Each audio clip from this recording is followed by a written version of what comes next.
Hi ಎಲ್ಲರಿಗೂ ನಮಸ್ಕಾರ. Welcome back to my channel.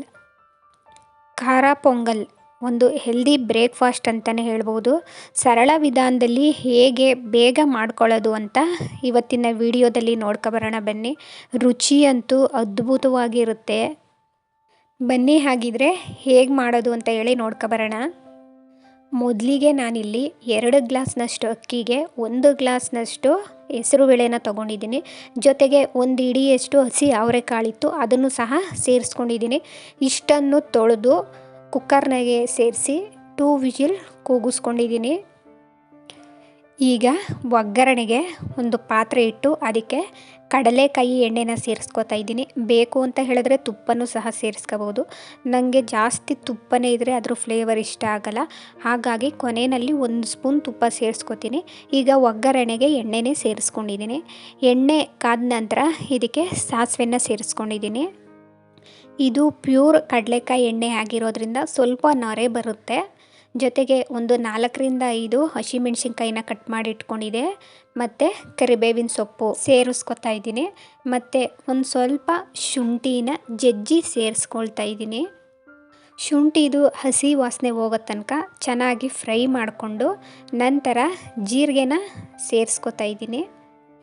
ಜೀರಿಗೆ ಸ್ವಲ್ಪ ಫ್ರೈ ಆಗಿದ ನಂತರ ಕೂಗ್ಸಿಟ್ಕೊಂಡಿರ್ತಕ್ಕಂಥ ಅನ್ನನ ಇದರೊಳಗಡೆ ಸೇರಿಸ್ಕೊತಾ ಇದ್ದೀನಿ. ಅನ್ನನ ಸೇರಿಸ್ಕೊಂಡಿದ್ದಾದಮೇಲೆ ಕನ್ಸಿಸ್ಟೆನ್ಸಿಗೆ ಪ್ರಕಾರ ನೀರನ್ನ ಸೇರಿಸಿ ಮಿಕ್ಸ್ ಮಾಡ್ಕೊತಾ ಇದ್ದೀನಿ.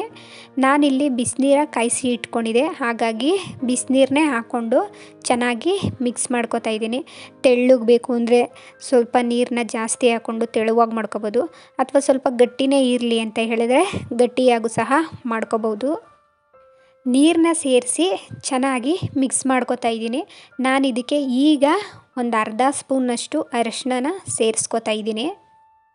ಅಕ್ಕಿನ ಕೂಗ್ಸಕ್ಕೆ ಇಟ್ಕೊಂಡಿದ್ವಲ್ಲ, ಆಗಲೂ ಸಹ ಅರಿಶಿನ ಸೇರಿಸ್ಕೋಬೋದು, ಆದರೆ ನಾನು ಈಗ ಸೇರಿಸ್ಕೊಂಡು ಮಿಕ್ಸ್ ಮಾಡ್ಕೊತಾ ಇದ್ದೀನಿ. 1/4 ಸ್ಪೂನಷ್ಟು ಅರಿಶಿನ ಹಾಕಿ ಮಿಕ್ಸ್ ಮಾಡಿಕೊಂಡೆ. ಇನ್ನೂ ಸ್ವಲ್ಪ ಕಲರ್ ಬೇಕು ಅಂತ ಅನ್ನಿಸ್ತು, ಹಾಗಾಗಿ ಇನ್ನೂ ಸ್ವಲ್ಪ ಅರಿಶಿನ ಹಾಕಿ ಮಿಕ್ಸ್ ಮಾಡಿಕೊಂಡೆ.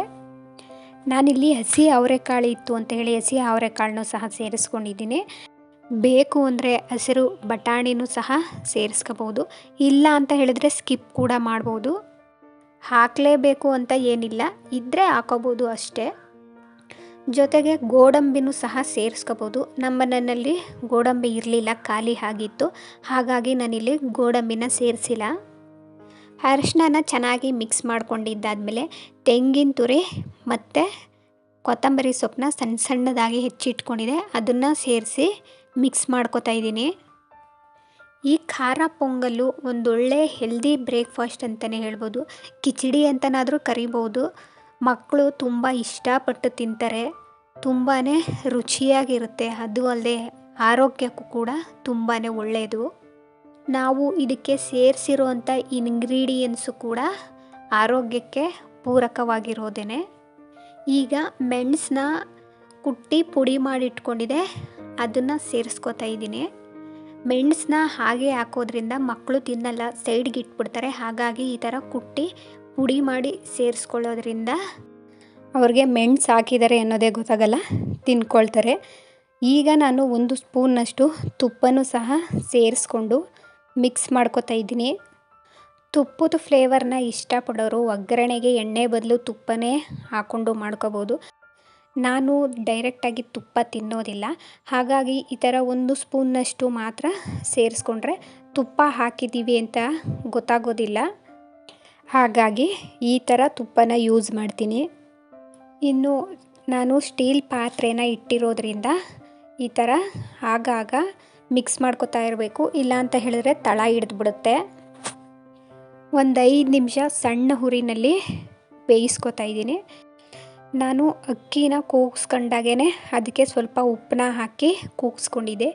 ಈಗ ರುಚಿ ನೋಡಿ ಸ್ವಲ್ಪ ಸಪ್ಪೆ ಅಂತ ಅನ್ನಿಸ್ತು, ಹಾಗಾಗಿ ಮತ್ತೆ ಉಪ್ಪನ್ನ ಸೇರಿಸ್ಕೊತಾ ಇದ್ದೀನಿ. ಸೇರಿಸ್ಕೊಂಡು ಚೆನ್ನಾಗಿ ಮಿಕ್ಸ್ ಮಾಡಿಕೊಂಡ್ರೆ ಖಾರ ಪೊಂಗಲ್ ರೆಡಿ ಆಗುತ್ತೆ. ಸರಳವಾಗಿ ತುಂಬಾ ಬೇಗ ಮಾಡಿಕೊಳ್ಳುವಂಥ ರೆಸಿಪಿ ಇದು. ಆರೋಗ್ಯಕರವಾದ ರೆಸಿಪಿ ಅಂತಲೇ ಹೇಳ್ಬೋದು. ಈಗ ಖಾರ ಪೊಂಗಲ್ ರೆಡಿಯಾಗಿದೆ. ಇದನ್ನು ಹಾಗೇನೂ ಸಹ ತಿನ್ಬೋದು, ಇಲ್ಲ ಅಂತ ಹೇಳಿದ್ರೆ ಚಟ್ನಿ ಜೊತೆನೂ ಸಹ ಸರ್ವ್ ಮಾಡ್ಬೋದು. ನಾನಿಲ್ಲಿ ಡೆಕೋರ್ಗೆ ಅಂತ ಹೇಳಿ ಒಂದು 7-8 ಕಾಳುಮೆಣಸನ್ನ ಹಾಕ್ಕೊಂಡಿದ್ದೀನಿ. ನೋಡೋದಕ್ಕೆ ತುಂಬ ಚೆನ್ನಾಗಿ ಕಾಣಿಸ್ತಿದೆ. ಟೇಸ್ಟು ಅಷ್ಟೇ ಕೂಡ ತುಂಬ ಅದ್ಭುತವಾಗಿರುತ್ತೆ. ಇನ್ನೂ ಸ್ವಲ್ಪ ಕಲರ್ ಬೇಕು ಅಂತ ಹೇಳಿದ್ರೆ ಇನ್ನೂ ಸ್ವಲ್ಪ ಅರಿಶಿನ ಸೇರಿಸ್ಕೋಬೋದು. ನಾನು ಸ್ವಲ್ಪನೇ ಸೇರಿಸ್ಕೊಂಡಿದ್ದೀನಿ. ರುಚಿ ತುಂಬಾ ಚೆನ್ನಾಗಿದೆ. ನಾನು ಇದಕ್ಕೆ ಚಟ್ನಿನೂ ಸಹ ಮಾಡ್ಕೊಂಡಿದ್ದೆ. ನಮ್ಮ ಮಾವನಿಗೆ ಈ ಥರ ರೈಸ್ ರೆಸಿಪಿಗಳನ್ನ ಮಾಡಿದಾಗ ಚಟ್ನಿ ಇರಲೇಬೇಕು. ಮಾಡಲಿಲ್ಲ ಅಂತ ಹೇಳಿದ್ರೆ ಯಾಕಮ್ಮ ಮಾಡಿಲ್ಲ ಅಂತ ಕೇಳ್ತಾರೆ. ತುಂಬಾ ಚೆನ್ನಾಗಿ ಬಂದಿದೆ.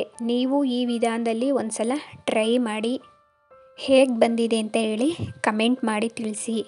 ಹಾಗೆಯೇ ಇವತ್ತಿನ ಈ ರೆಸಿಪಿ ನಿಮಗೆ ಇಷ್ಟ ಆಗಿದರೆ ಪ್ಲೀಸ್ ಲೈಕ್ ಮಾಡಿ, ಶೇರ್ ಮಾಡಿ, ಸಬ್ಸ್ಕ್ರೈಬ್ ಮಾಡಿಕೊಂಡು ನನ್ನ ಚಾನಲ್ಗೆ ಸಪೋರ್ಟ್ ಮಾಡಿ. Thank you for watching.